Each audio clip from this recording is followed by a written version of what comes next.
friends, and welcome back to the Political Pundit Podcast.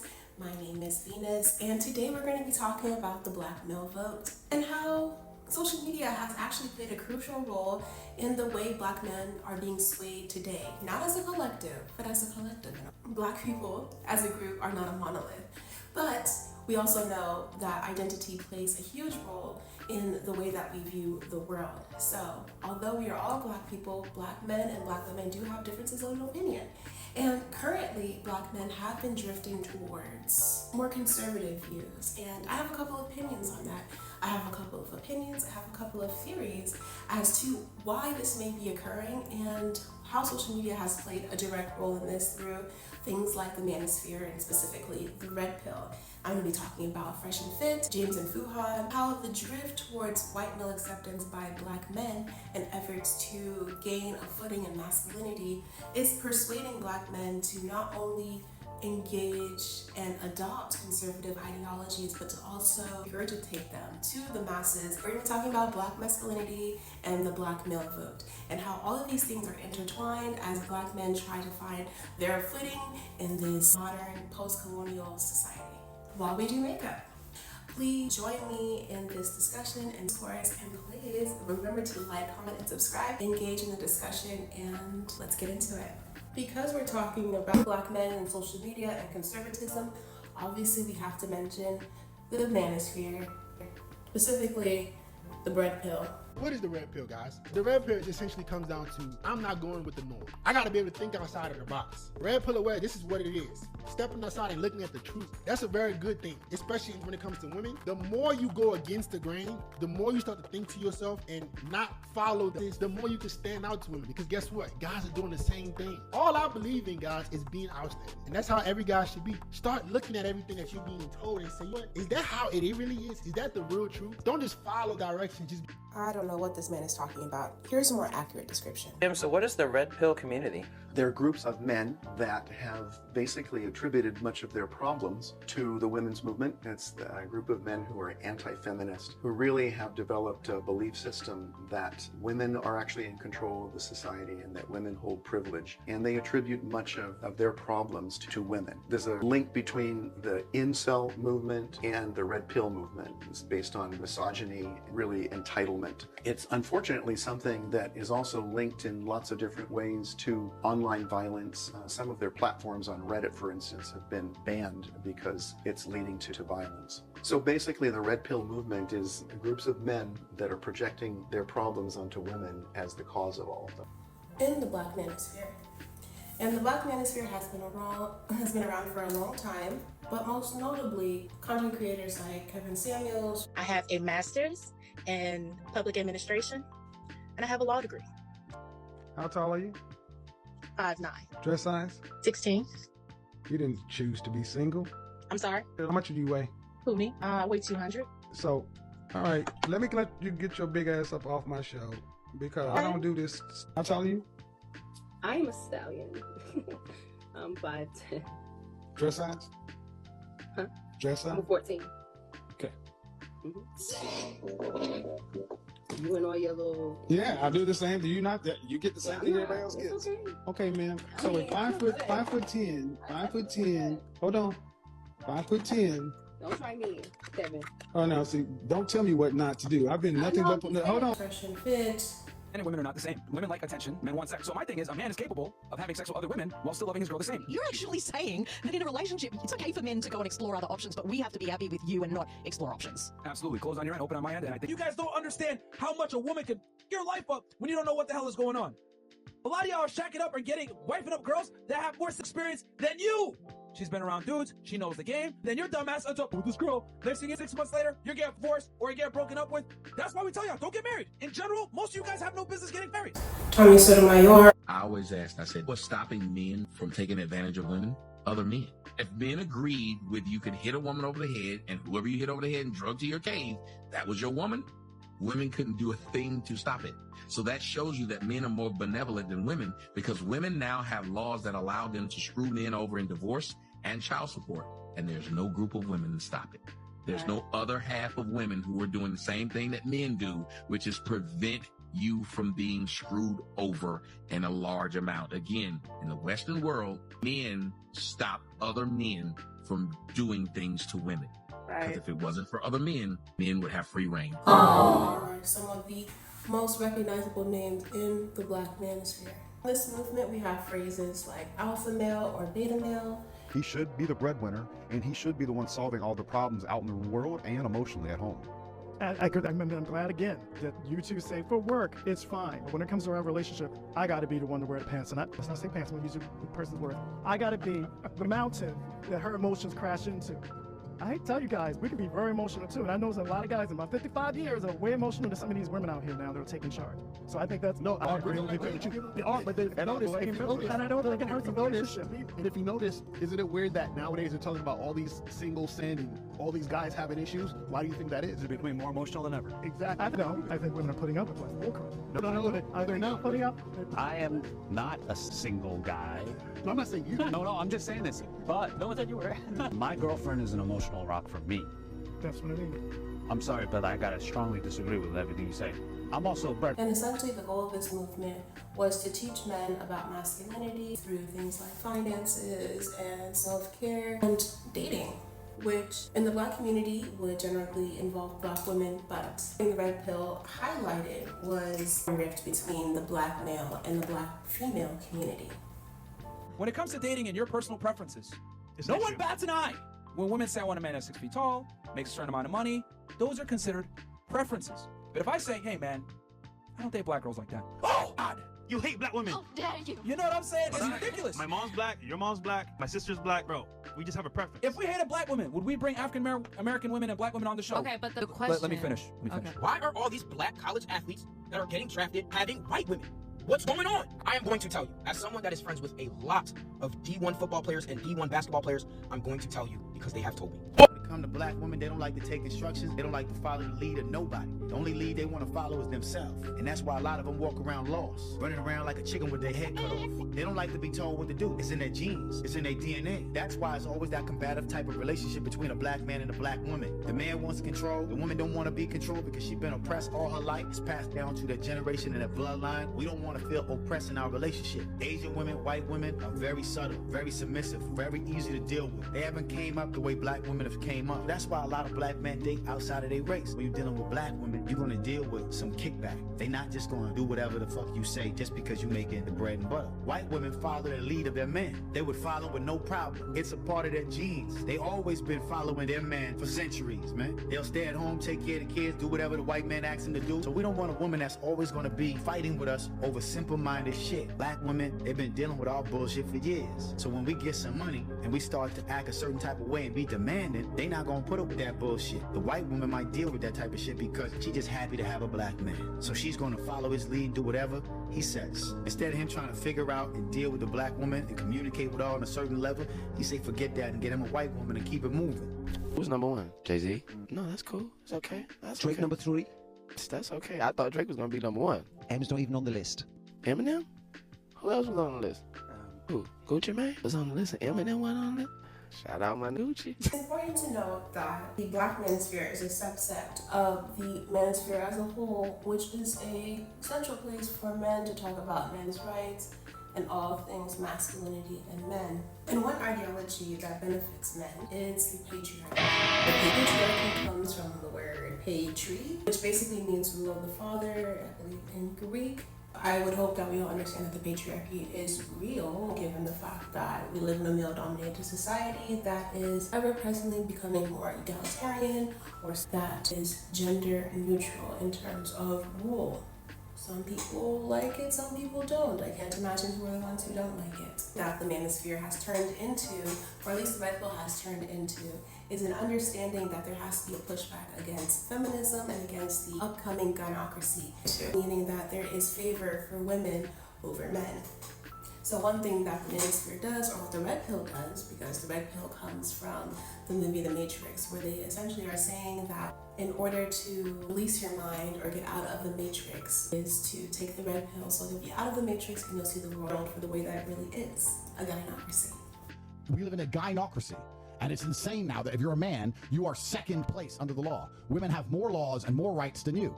We live in a matriarchal society, and in the long run, matriarchies fall to patriarchies, because one of the largest problems with the matriarchy is a lack of children. We talk about, all the white people got mad at me when I made fun of white people. They all had little mental breakdowns and talked about imaginary deportations like dummies. There's not going to be any deportations. You're not going to do shit. Your countries have fallen. You're being invaded in real time, and you don't have kids because women don't respect you and they don't want to sit there and have your offspring. So now you're being outbred and you're paying for it with your own taxes for people who've invaded your country.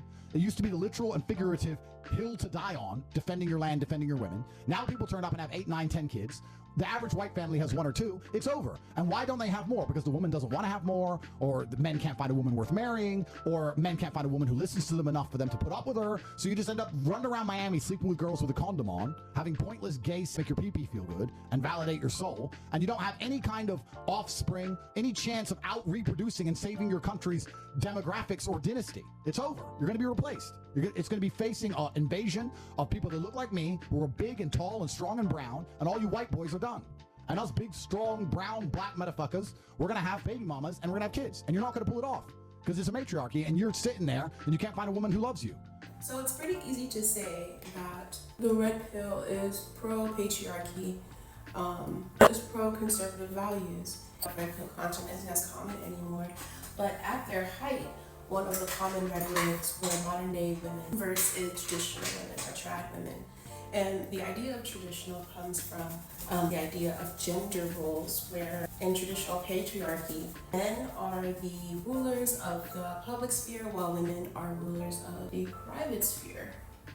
So men are outside the home, like being a doctor or a lawyer, any type of profession that happens outside of the home, while women are the queens of the domestic and rule over household duties, rearing children, and other domestic tasks that you would associate with maybe being a housewife or a trad wife.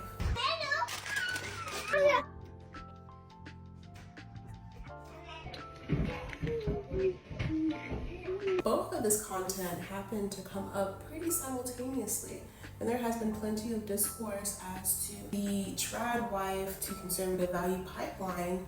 Conservative toned content is geared towards pushing people towards the right and having more conservative values.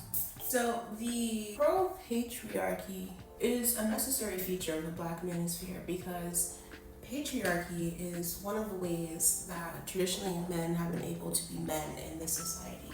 Even though people like to deny that the patriarchy exists, people deny that the patriarchy exists while also reinforcing that the patriarchy should exist. Through the upholding of white patriarchy, the Black patriarchy is able to thrive. But the thing is that when you live in a racialized context, even if you're upholding your own end of the bargain, doesn't mean that you're going to fully benefit from the system. So let's talk about the downfalls of upholding white patriarchy in order to push Black patriarchy. We're talking about Fresh and Fit. Look, so we're all familiar with pick-me's, right? But did you know that pick-me's actually extend past women, and that pick-me's really references the pandering to entities that are higher on the social scale than you? Obviously, this conversation can only happen in a context that's based in reality, but not based on the tangible. So when we talk about racism, we know that you can't touch racism, but you can experience racism. So we're talking about social paradigms that we are faced with. So the social structure we're talking about today is the racial caste system in America, or the racial caste system in the Western world, because it's not specifically just in America. This is something that has been globalized through colonization. But pick-me culture extends past women and really references the pandering to entities of a higher social strata. There it is. Pandering to entities of a higher social strata. So when we think about women being pick-me's, they're often pandering to men because men are seen as higher on the social strata than women. But when we're talking about Black men, who could they possibly be pandering to in order to be the pick-me? Although the word necessarily isn't pick-me when it comes to Black people pandering to white people, we call that a coon, but it's specifically just a gendered thing. Because the thing about pick-me's is that you have to be a woman pandering to a man. But what are you when you're a man pandering to a man? You're still a pick-me. And so when women say they're not like other girls, it's quite similar to when Black people say they're not like other Black people, trying to separate themselves from the collective in order to own individual selves forward, not outside of their Blackness, but in spite of their Blackness. So you're not like other Black people, which means that you're acknowledging that you're a part of the collective, but you're individualizing yourself only for your own benefit. This has been a problem in the Black community for a long time. Black women, we have our infamous Candace Owens, but in terms of the Black male community, you guys have a lot more pick-me's than we do. I'm Black. They're telling everybody Black here, oh, you can't come from nothing and make it in this country. This country is the greatest country in the history of the planet. It's the safest, most prosperous place for Black people and all people. That's why people are beating down the doors to get here. And they've demonized the whole thing, and they've turned Trump into this devilish Luciferian character when they are the devils. Tim Scott, just look at him, just happy as all get out, next to this man who's been saying horribly racist things for years, and every single time Tim Scott uses himself as a beard, if you will, for Trump, and says no. Trump never says nothing racist. This is a good, fine American. Robinson, a staunch conservative, allegedly called himself a Black Nazi, expressed support for reinstating slavery. I'm not going to get into the minutia of how somebody manufactured these salacious tabloid lies. I come from regular stock. You know, I don't have any problem with going to Europe, but I prefer the United States. I prefer seeing the regular parts of the United States. I prefer the RV parks. I prefer the Walmart parking lots to the beaches and things like that. There's something normal to me about it. For more than 2 decades, Clarence Thomas has accepted luxury trips virtually every year from Mr. Crow without disclosure. Let's talk about Fresh and Fit. Fresh and Fit has been under fire for almost their entire existence. Fresh and Fit were very obviously anti-Black women.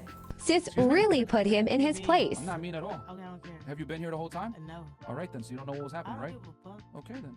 So how you gonna come on somebody's show, not know what go down, and say, oh, you're mean? It don't matter. I can say what I want. Okay, well you can get the show too.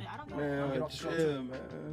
Chill out, bro. Nah, you can go. Chill. She ain't I'm not gonna come on the platform. Nah, chill, bro. She ain't gotta go nowhere. No, she could go. Chill, bro. I don't have to. Chill. Come on, baby. We don't have to be this mean. We can all be. Listen. Chill out, bro. Let's calm I'm down. sorry. He's hot. I'm calm.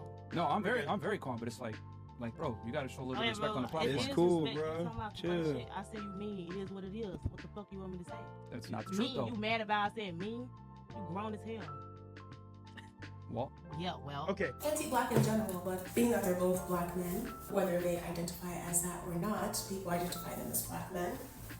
But as they're both Black men, most of their angst was towards Black women solely. And one thing I want to mention, and the reason for this is that denouncing Black women is how you denounce the Black community. Black men have found a way where they feel like they individualize themselves away from the Black community while staying in community with each other. But they feel like the only thing they have to do is to separate themselves from Black women, usually by claiming that we are undesirable and we are not their preference. That is generally the way that Black men announce that they are stepping away from the community as a whole through their interracial dating. Preferences. But if I say, hey man, I don't date Black girls like that. Oh, God! You hate Black women. How dare you? You know what I'm saying? It's ridiculous. My mom's Black, your mom's Black. Yeah. My sister's Black. Like, bro, we just have a preference. If we hated Black women, would we bring African American women and Black women on the show? Okay, but all the time? the question. Let me finish. Okay. We would not if we had an issue with them. Our dating preferences are our preferences. Just like you have the prerogative as a woman to date a man that makes a certain amount of money, a height, income, whatever it is, no one bats an eye. We are free to choose who we want to hook up with and date. Like, what the hell? Like, there's nothing wrong with having preferences. No, I'm not against interracial dating at all. I am just saying that that is usually the proud announcement of interracial dating, or the dislike of Black women, is how Black men announce that they are stepping away from the community as a whole. I don't really date Black girls. It's not because like most Black girls are like annoying, how to put this, ratchet, and they don't know how to like be reserved. You're like the complete opposite. You are not the stereotype. You are not the stereotype. You are not the same. That's awesome. And I mean, hey, bro, if you want to date a bunch of Shaniquas, go for it, man. LaQuisha? Yeah, like me and Fresh aren't really down with the brown like that. Man. We ain't night riders. Nah, so I'm good. You know, sometimes if they're red bone, but like in general, me and Fresh don't dabble in the dark. If you know what I'm saying. Yep. When people say that you can be pro-black male but not pro-black, this is what they mean. Because as you can see, it's not very often that someone who is pro-black in the sense that you're not just pro-black male, that they will not denigrate black women. Even if they date outside of their race, then the denigration of black women is not a part of their process because they have no interest in severing ties with the community.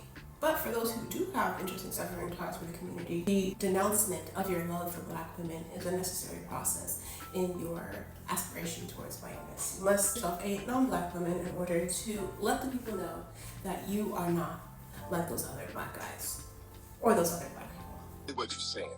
You don't like black women, they're not your preference, and you equate black women with hood. Everything black to you is hood. Because maybe you've been rejected all your life because you're so black and you got that big broad nose and you look like an original African black statue. And then you want to get away from all the insults you suffered all your life because you're so... Whatever they was calling you, now you want to get away from black, brother. But it's your job now to embrace yourself. You got to love yourself for the first time in your life. And you show that by loving your black woman. Don't you ever get confused why people can't keep black women's name out of their mouth? It's almost like the Illuminati. I don't know if you've heard those like Illuminati conspiracy theories where you have to make a public embarrassment of yourself in order to get in. It's like that in a way, where you have to publicly denounce your love for black women in order for the community of black men, which is going to be what we talk about in the next. The community of black men is really who that is for, because although black men don't want community with black women, they want community with each other. Not all black men, of course, but a good deal, especially those who were engaged in the Manosphere and Red Pill content, and even those who don't engage in that content like Fuhad and Jane, are always quick to walk the line of separating yourself from black women or not feeling required to defend black women. They explained, you know, it's when a white man gets a clout when he goes out with a black woman. And Andrew, it was at that point when Andrew looked kind of pissed off and annoyed. And that's what I got. I got like he was affronted by the fact that white men glow up when they're with a black woman, is the stereotype goes. So he started saying, like, what do you mean? He goes, they shave their hair because they're probably losing it because the black women are cussing them so much, and they grow a beard to protect them from all the slaps that they're getting. And it was like a chuckle moment for them. But even Alex Media was kind of quiet in that moment, shits and gigs, giggling away and not shutting shit down. They shave their hair because they start losing it. Because they start stressing around this black girl complaining about shit all the fucking time. That's why they gotta shave their hair. Nah, bro, white guys with black girlfriends, they grow a beard because there's more cushion when they get slapped the fuck out of. That's hilarious. I think the black girlfriend effect, it might be a protective instinct, bro. You think? Protective. Yeah. Do you guys have you ever had black girlfriends? Yeah. Have you ever had white girls? Yeah. Oh wow. Okay. What's your favorite?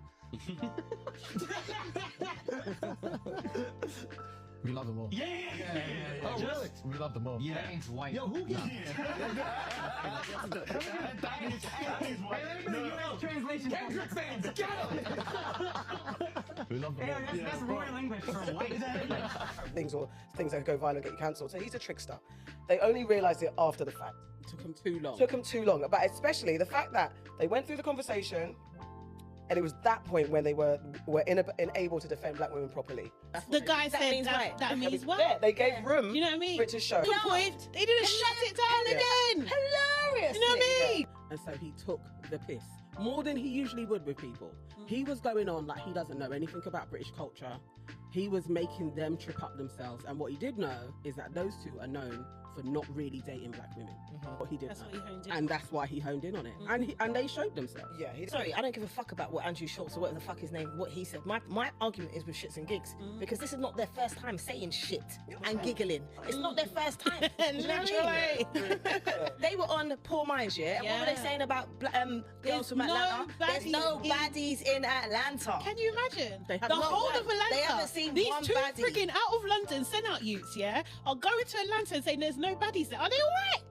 They're on their own platform, talking about black girls are this and black girls. What was it? The video that oh, I didn't like the black girls in my school. They were hideous. They used to bully me, but they were hideous. Maybe they bullied you because you were calling them idiots, bro.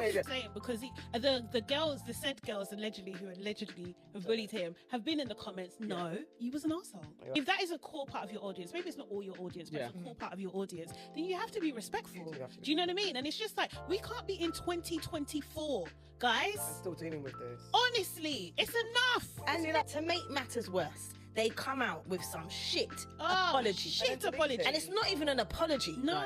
It was like a pathetic excuse for an apology. It was them trying to hold on to their bag, make sure they don't get cancelled. Yeah, well, and basically trying to rush it as well. Yeah, we flipping it. Yeah, we know we just want to move on. We just want to move on. Can't even make eye contact with the camera. You know? Many black men over the years have said, oh, it's just banter. It's just bants. This is the bants they're talking about. Yeah. This is the bullshit bants. Basically. It's not bants, it's racism. It's misogynoir. That's what it is. And we've had enough. We've actually had enough. Yeah. I think it's a bit of both. I see it. I'm just not as passionate because I also think that there is a level of when you rise in fame, you have that moment when all eyes are on you and they start going through your stuff in clip form, and then it's very easy to dog bark, I hate you. And I feel like they're getting a bit of that. To be fair. And so, where does this leave us? Well, this whole conversation was supposed to be about the black male vote and how black men may or may not be voting in the upcoming election. I didn't really talk about the elections very much. I didn't talk about Donald Trump, I didn't talk about Kamala Harris, but I think that if you have listened to this video, you can make proper inferences about what I would say next. So I believe that there's a hidden vote for Donald Trump among black men, maybe not so hidden anymore. I think of generally African Americans, especially men, you would think, okay, they're going to support the black woman. Not necessarily so. Or that Donald Trump has said and done so many racist things that they wouldn't support him. Or even women in general. And you think about, the whole E. Jean Carroll of it all and all of that stuff. You would.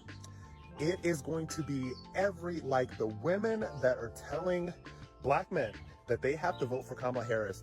It is going to remind black men of every bitter baby mama. It is going to remind black men of every neck-swiveling, bad attitude, masculinized black woman that they have ever dealt with in their entire life.